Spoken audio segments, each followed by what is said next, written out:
Excellency President Ferdinand Marcos Jr., Secretary Renato Solidum, Commissioner De Vera, Secretary Yulo Loizaga, Secretary Uy, Secretary General Faustino, Secretary Lotilia, Secretary Manoan, Secretary Pascual, Secretary Bautista, Undersecretary Vergere, Director General Marciano, officials and members of our partners in government, our private industry partners, members of the research community, our colleagues at the Department of Science and Technology, friends from the media, ladies and gentlemen, a pleasant good morning to all and welcome to the 7th National Research and Development Conference. There are two reasons why we are holding the NRDC annually. First is to promote technology transfer as provided under Section 19 of Republic Act 155 or the Technology Transfer Law.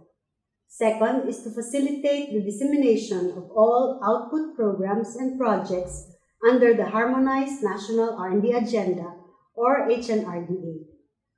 In today's conference, we will witness impactful R&D efforts despite the challenges and leading issues faced by the R&D community. The COVID-19 pandemic has disrupted our way of life in many ways. Researchers were overwhelmed to come up with innovative solutions with limited physical access to laboratories and with slowed down logistics across the country. The Philippines has long experienced regional disparity in access to financial resources that could potentially fuel socioeconomic growth and innovation. In 2016, most of the R&D activities in the country were concentrated in NCR, the Calabar Zone, and Central Luzon. Moreover, out of 2,000 higher education institutions, only 85 had partnerships with publicly funded R&D. Public investment in R&D remains low, averaging at 0.6% of the annual national budget. The UNESCO suggested R&D expenditure is at least 1% of the GDP. R&D investment from the private sector remains low as well, at an average of 0.12% of the GDP only, significantly lower than the OECD average of about 1.4% of the GDP. While we have more graduates of master's and doctorate in science and engineering, they are not readily absorbed by industries to undertake R&D. Low collaboration between the R&D efforts of academic, industry, government leads to a disconnected value chain between knowledge, value, and impact creation. The share of the private sector to public R&D is likewise low, compared to the OECD average of about 61% of the annual public R&D expenditure. With these ongoing challenges and the limited resources we have, how do we sustain the R&D we are doing to create wealth and achieve prosperity? First, the country will continue preparing for the next pandemic and other disease outbreaks that may occur. Fortunately, the 19th Congress shares this urgency, and the proposed bill on the establishment of the Virology and Vaccine Institute of the Philippines remains a priority of the current administration. The reactivated pharmaceuticals section of the Department of Science, Technology, Industrial Technology Development Institute will accelerate the R&D translation from drug discovery to market deployment of the Tuklas Luna centers. As we encourage R&D and innovation, we will also continue addressing regional disparity in access to R&D funding by implementing programs and projects such as the NICER or the niche centers in the regions for R&D under the Science for Change program. Currently, there are 44 existing NICERs across all the 17 regions of the country with a total approved funding of 2.36 billion. 70% of the funding for NICER had been provided to the regions outside of the NCR, Calabar Zone, and the Central Zone. Moreover, in partnership with the Department of Trade and Industry, we have established regional inclusive innovation centers across the country to leverage on the commercialization of market-oriented R&D that would lead to increased regional competitiveness. Another goal of our present government is to increase the employability of our people. Towards this end, the Department of Science and Technology will continue implementing programs that would help build the capacities of the Filipinos. There is the R&D Leadership Program, which engages local experts to assist in strengthening the capabilities of state universities and colleges and bring out the latent talent of their researchers. Another DOST initiative that we intend to intensify is the Balik Scientist Program. Just recently, the BSP has provided support for the establishment of the Virology and Vaccine Institute of the Philippines. We will likewise continue engaging the private sector to do and invest in R&D. We now have the Collaborative R&D to Leverage Philippine Economy or CRADLE program, which enables innovation through academic industry collaboration. Currently, we have 86 CRADLE projects across the 10 regions of the country for a total approved funding of 393.6 million pesos, which in turn induced investment from the private sector, both in cash and in kind, worth 143.6 million pesos. Banking on the success of the CRADLE projects, we have expanded the benefits of academic industry collaborative R&D projects to address and find possible solutions to industry-wide problems through the iCradle program.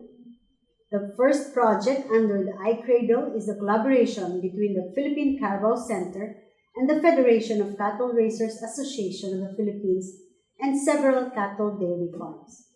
Support to the industry sector is also provided through the Business Innovation through S&T for Industry, or the BIST program, which facilitates the acquisition of relevant technologies by Filipino companies for immediate incorporation in their R&D activities.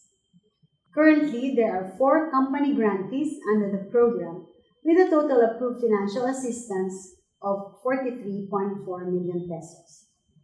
One other program that could promote investments and create jobs is the Technology Business Incubation or TBI program. To date, there are 48 TBIs established through the assistance of the DOST sectoral councils.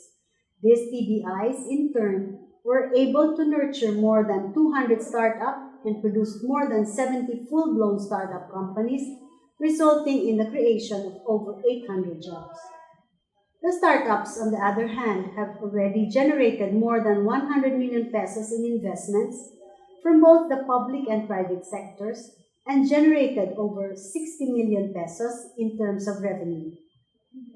The goal of the Department of Science and Technology to provide the country with the means and resources that will bring socioeconomic development is echoed by our colleagues in the government service. The Department of Agriculture, for one, is helping our farmers generate income even during off-planting seasons.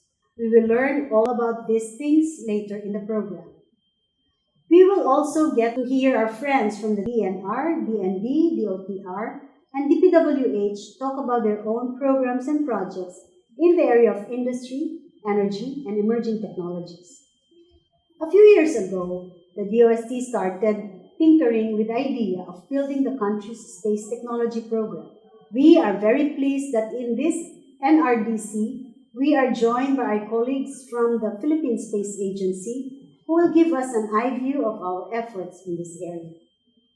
The efforts of the ICT and DTI in terms of education, expanding and improving the country's digital infrastructure, and developing our micro, small, and medium industries will likewise be presented. In the past 2 years, the main preoccupation of many Filipinos in terms of health is battling COVID-19.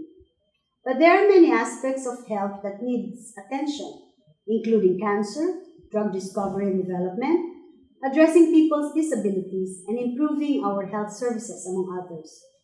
We are pleased to inform you that our research community are looking at all these things, and I am sure we will be all interested to hear what has been done in this regard. And of course, another main interest for us is to hear about the efforts and initiatives on disaster risk reduction and climate change, particularly on improving our forecasting and warning systems and building resiliency. In recognition of the R&D community's efforts, the DOST is very pleased that though we have not been spared from the effects of the pandemic, the Philippines has almost sustained its best ranking in the Global Innovation Index 2021, landing at the 51st spot, single slide from its 50th spot in 2020, out of 131 economies in the world. Moreover, the Philippines has proven its efficient innovation performance through consistently producing innovation outputs even with low inputs since 2014. We have continuously increased the pool of researchers, the scale of research in almost all regions, and industry-academia research collaborations significantly increased equitable funding in the regions.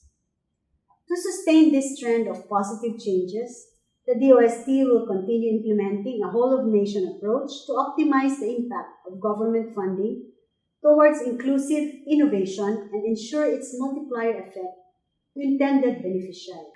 To this end, we call on everyone's steadfast commitment to further science, technology, and innovation in the country and continue the stellar momentum of our innovation performance. We are pleased that the Science for Change Program Bill is one of the priority bills identified by the current Congress. Through this legislation, we will be able to ensure the funding for R&D and its equitable distribution all over the country. We have long been saying that R&D makes positive change happen. Let us all make that positive change and lead the way towards the country and our own prosperity. Thank you and good day, everyone.